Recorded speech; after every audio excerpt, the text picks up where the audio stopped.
হে ভগৱান সব খালি জেগাত আহিল আজি লাগিব নাই অৰুণোদয়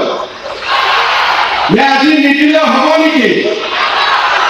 আজি লাগিব ঠিক আছে যদি আজি লাগিব আৰু ভৱিষ্যতে কি পাম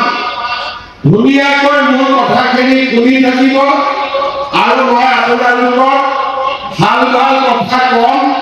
আৰু আপোনালোকে গোটেই সকলে শুনিবনে না আচ্ছা এটা কথা সকলোৰে বেংকৰ একাউণ্ট আছে নে অলপ পিছতে বেংকৰ একাউণ্টত অৰুণোদয়ৰ টকা সোমাব গতিকে আপোনালোকে মোবাইলটো চাই থাকিব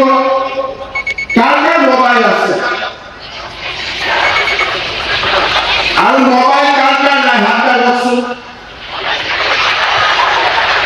এটা মোবাইল দিয়াৰো আঁচনি বনাব লাগিব হয়নে নহয় এটা মোবাইল ফোন দিলে ভাল হ'ব নেকি ঠিক আছে এতিয়া যাৰ মোবাইল নম্বৰ দিছে সেই মোবাইল নম্বৰত মেছেজ আহিব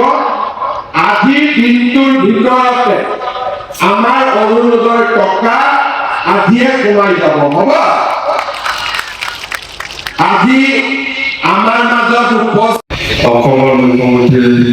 ডক্টৰ হিমন্ত বিশ্ব শৰ্মা ডাঙৰীয়াক আমি বিটিচি ৰাইজৰ হৈ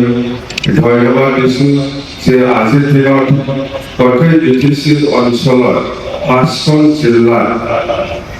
টোটেল ৪ লাখতকৈ বেছি আমাৰ অৰুণোদয় বেনিফিচিয়াৰীসকলৰ যিটো উদ্বোধনী সেইটো আজিৰ পৰা যেটো আৰম্ভণি হ'ব এই সুযোগটো দিয়াৰ কাৰণে আমি তেখেতক ধন্যবাদ যাচিছোঁ সকলোকে নাৰী সবলীকৰণৰ বাবে ৰূপায়ণ কৰা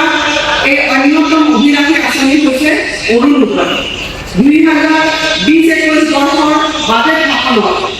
এতিয়া বিত্তমন্ত্ৰী বৰ্তমানৰ মাননীয় মুখ্যমন্ত্ৰী ডক্টৰ হিমন্ত বিশ্ব শৰ্মা ডাঙৰীয়াই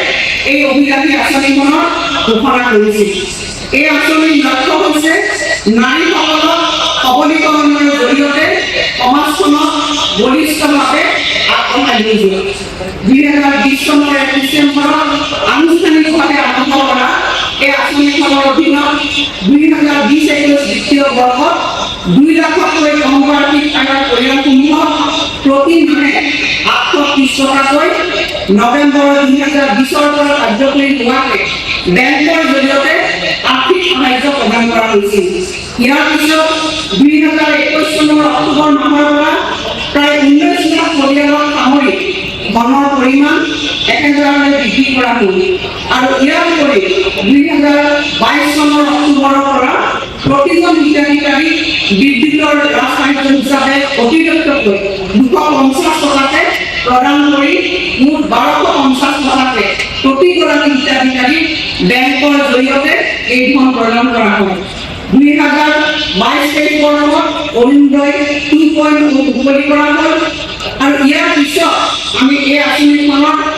কিছু নতুন দিশ সামৰি পেলাই অৰুণোদয় 2024 চনৰ 19 ছেপ্টেম্বৰত অৰুণোদয় 3.0 মুকলি কৰিলোঁ অসমৰ মাননীয় মুখ্যমন্ত্ৰী ডাঙৰীয়াই এই আঁচনিখনৰ জৰিয়তে অসমৰ মহিলাসকলক অৰ্থনৈতিকভাৱে শক্তিশালী কৰিবৰ কাৰণে